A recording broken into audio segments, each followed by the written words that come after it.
Hello and welcome to another Out of Spec Reviews video. I was talking to one of my friends the other day and they were like, it's getting pretty hot out here and, well, you drive an electric car, so how much range do you lose with the air conditioning? And I was like, well, actually, I don't have a real answer for you. I mean, I could say anecdotally, well, it doesn't really matter because very rarely are you charging 100% and, going up to 100 and stretching it all the way to zero. And, honestly, everyone charges up with enough buffer on a road trip to make it charge at a charger. But that's not really a good answer. I really want to know, actually, how much range do you lose with your air conditioning? So I've set up the most extreme test I could think of. I've brought my blacked out Tesla Model S Plaid, and we are going to be going on 2 loops. You guys know we're in Wellington, Colorado. We're gonna go up to Cheyenne and back. It's just under 60 miles. I'm gonna drive one of those loops in extreme heat, 96 degrees right now, just over 35 Celsius, without any air conditioning, the whole climate system off. And then we're gonna do another loop with the AC on full blast, AC seats on, everything under full load. Now, of course, both of those are not scenarios that you'll drive in the real world, but it's great to know sort of the worst case scenario of air conditioning draw. And of course, we'll look at the efficiency numbers and you'll have the results at the end of the video. So let's get into actually finding out how much air conditioning loses range.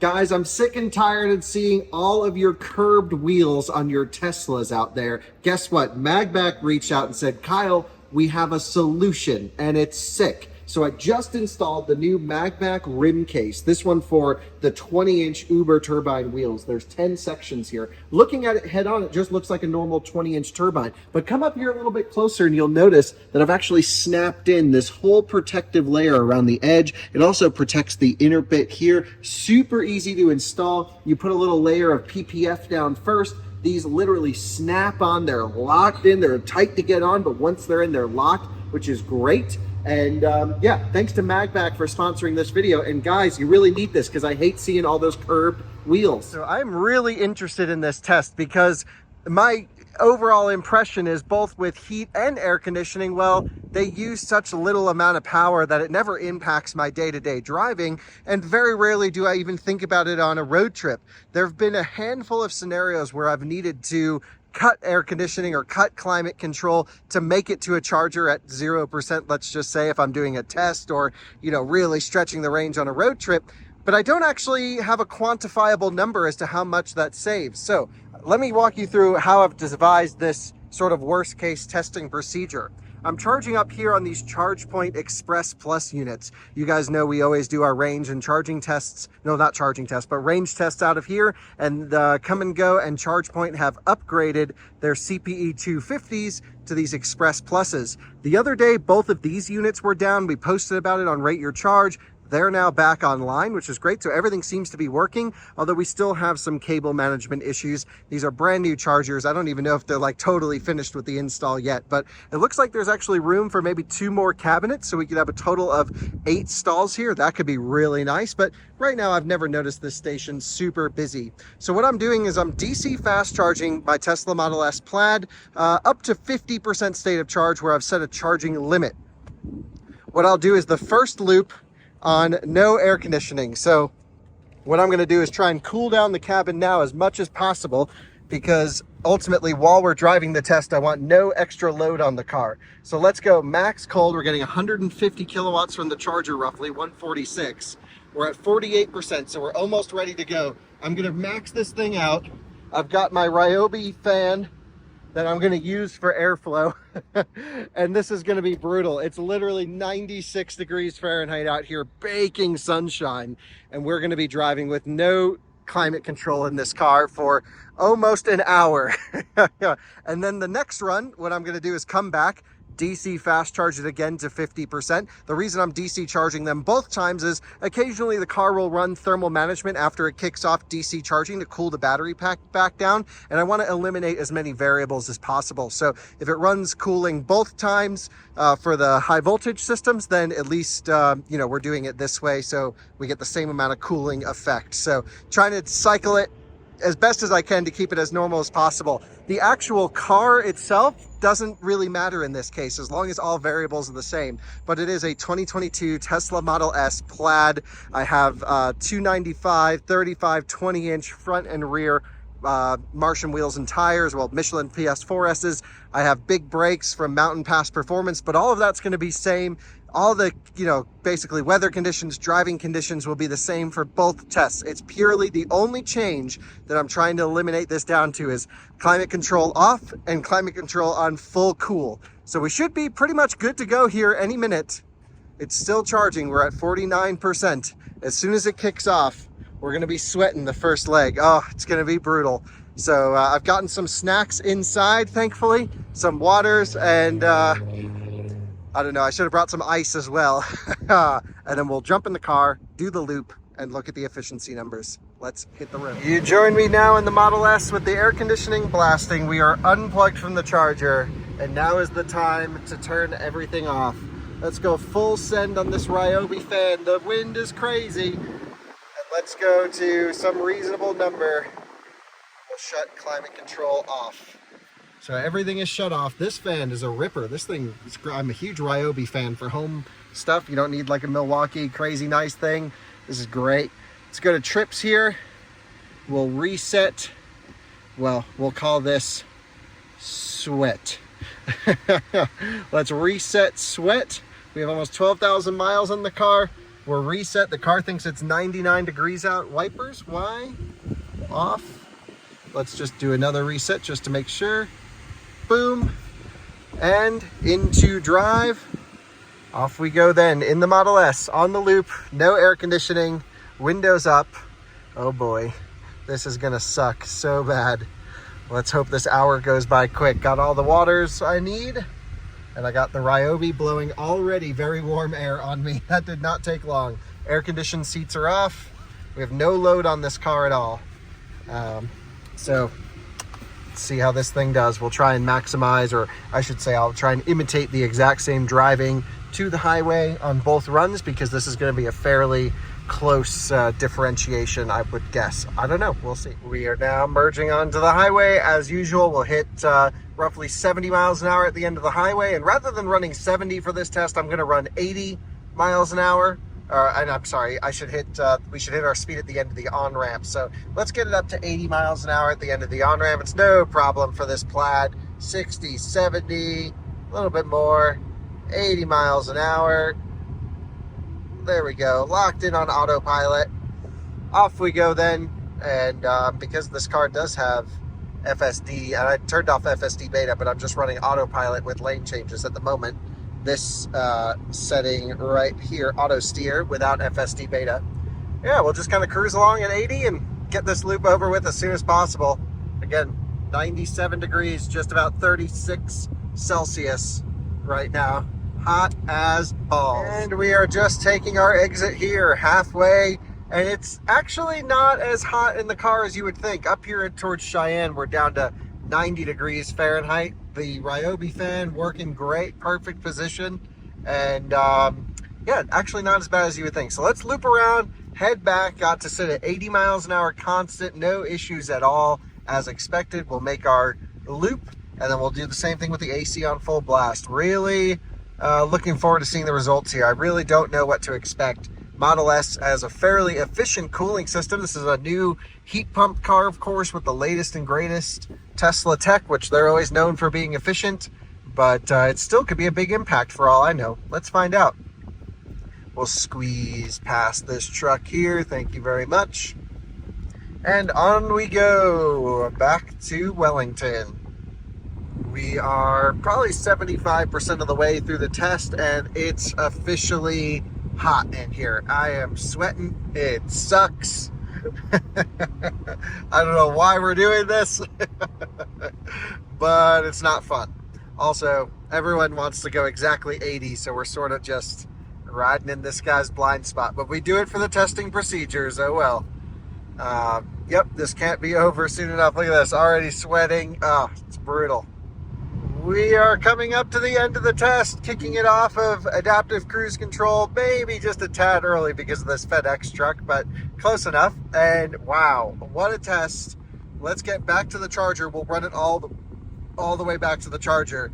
And then I'm cranking this AC up. Let's head on over there.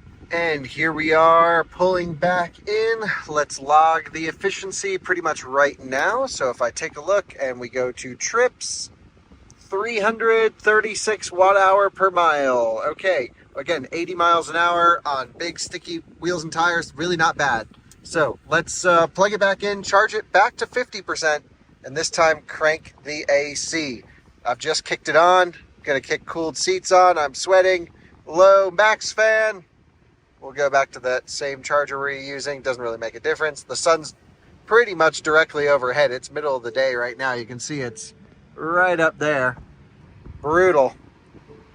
Dang, this AC, cool us down. All right, let's get this thing charging. We'll set our charge limit, make sure it's still set at 50%. It is. And I won't be needing this anymore. Thanks, Ryobi. Appreciate it. Well, this is weird. We just charged on this exact charger just a few minutes ago, and it's gone red and it's unable to charge. It's just stuck on waiting for EV. Wow. Well, I guess we'll have to switch stalls. I'll plug in this cable over here. That one just died? What? Crazy. Okay, I really have no idea what I'm doing wrong here because I charge on these all the time. I've plugged in. The Tesla says charging equipment not ready. See equipment instructions to start charging. The charger says waiting for EV. The only thing I can think is maybe an account issue at this point. I don't know. I'll unplug and tap with a different payment authentication method and see if that works. Okay, now our third attempt. I tapped with a credit card. It said authorized. All is good. I'm plugged in and it still says waiting for EV. If I come over here to the car, it says charging equipment not ready. What the heck? And we are now good back and juicing up. So we'll charge it back to 50% and we'll be ready to rock and roll. So we are almost charged up and ready to go. Actually, the guy driving the Lyriq is the area regional dealer trainer. So he was like, I was trying to get here at 0% and ride the charging curve. I'm like, hell yeah. And so he and I both agree that dealers need a lot of education for this to work. This is a rear wheel drive Lyriq, but he's been enjoying it. He just took it from Billings to Casper down to here, really rural driving, but he seems to know what he's doing. And some suggestions were like, yeah, we got to dial in the trip planner and a few other things. So Lyriq still early days, still weird charging curve, according to him and I as well. We're like, why does that thing charge so weird? But that's okay. We're not focused on that, but I thought you guys would find the Lyriq interesting. We're almost good to go with the AC block. We are now completed at 50% state of charge. This dude in the Lightning just rolled up. Once he's done plugging in, I'll get out and unplug. Just wanted to tell you what I'm doing here. I have climate control off, I guess AC seat on, but it's not really doing anything. And it's really hot in here. I've hot soaked it while I was talking to the Lyriq guy, because again, I'm trying to paint a worst case picture. So once we unplug and reset the trip computer, I'm going to have it pull down the cabin temperature at max and then maintain max AC the whole way. So this is truly worst case. So let's unplug and go. Lightning dude just got plugged in and I'll be able to open my door here momentarily. Well, you always meet just the coolest people at charging stations. Just in this one stop, we met with an area trainer from Cadillac, and then this guy's responsible for a lot of electrical generation in our area, and he's responsible for their electric fleet. So we had a great time talking about F-150 Lightning and Rivian and future Silverado, and maybe we'll do some videos about electric vehicles in rural applications. So now we're at 50% state of charge, hot as balls. Let's go max cooling. We're gonna go low, and we're gonna go, well, low, I guess we can't even adjust fan speed. Yes, we can. We're gonna go 10 on fan.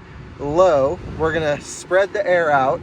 I'm gonna go cold seats on everything. And now let's reset sweat, and we'll put it to freezing basically. Let's go, because it's counting everything and it's ripping cooling as hard as it possibly can. There's no more extra cooling load I could put on unless, yeah, rear fan, of course. Let's go for it.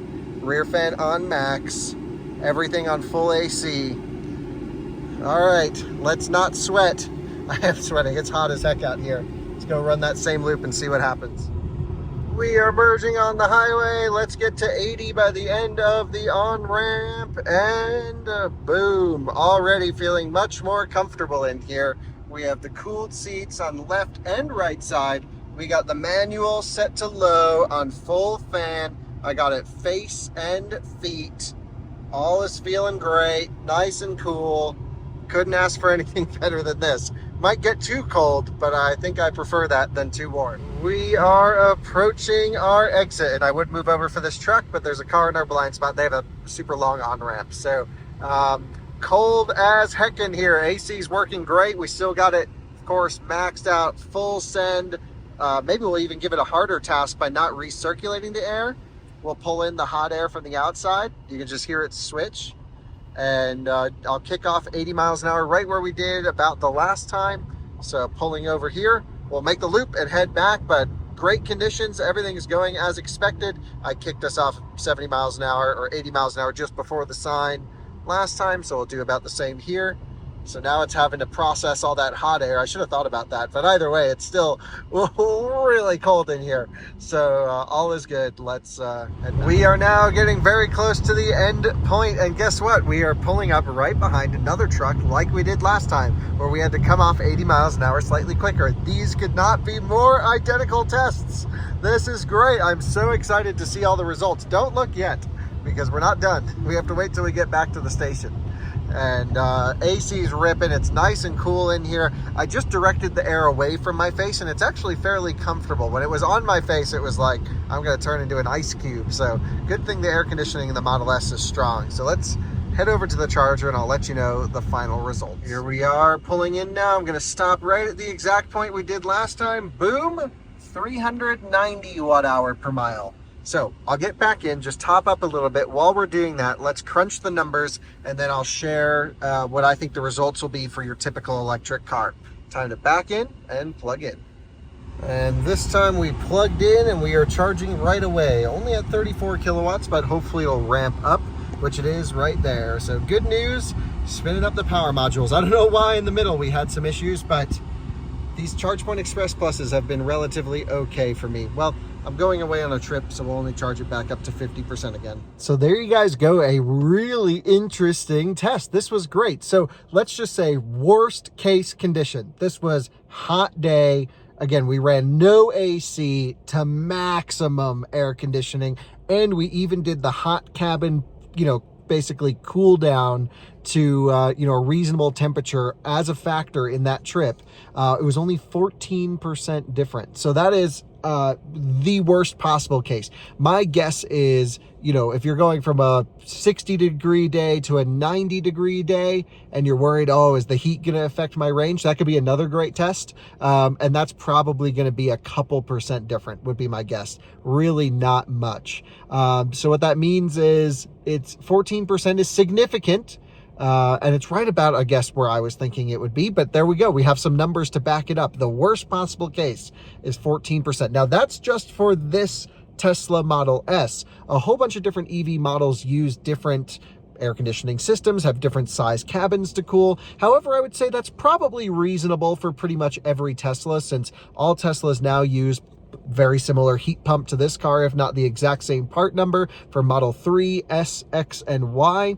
So, again, if someone asks you, hey, do you lose half your range in the summer? The answer is no. It's certainly going to impact it a little bit running your AC maxed out, but also I can't think of a time when I'm running with climate control off ever. So there's another test to be done here, which is what is it under a comfortable setting on a normal day versus a really hot day. But now we have some numbers to back up the worst case scenario, about 14% range hit when you use, Tesla's system from a normal run to maximum cold. And I have to say that's very reasonable. So would be interesting to do a similar thing in the winter as well. Hope you guys enjoyed this video, and it's really not a big impact at all. Of course, air conditioning pulls down efficiency of a combustion car, probably proportionally would be my guess, or somewhere in that region. Either way, we're talking about not nearly enough of an impact to change the way that you use or drive your car. There's other impacts that matter more. For example, thermal limitations of battery packs getting hot when DC charging in hot conditions or driving on track and things like that. Using the air conditioning to cool the cabin shouldn't really be something you have to worry about. Thanks for watching. We'll see you in another one soon. Bye-bye.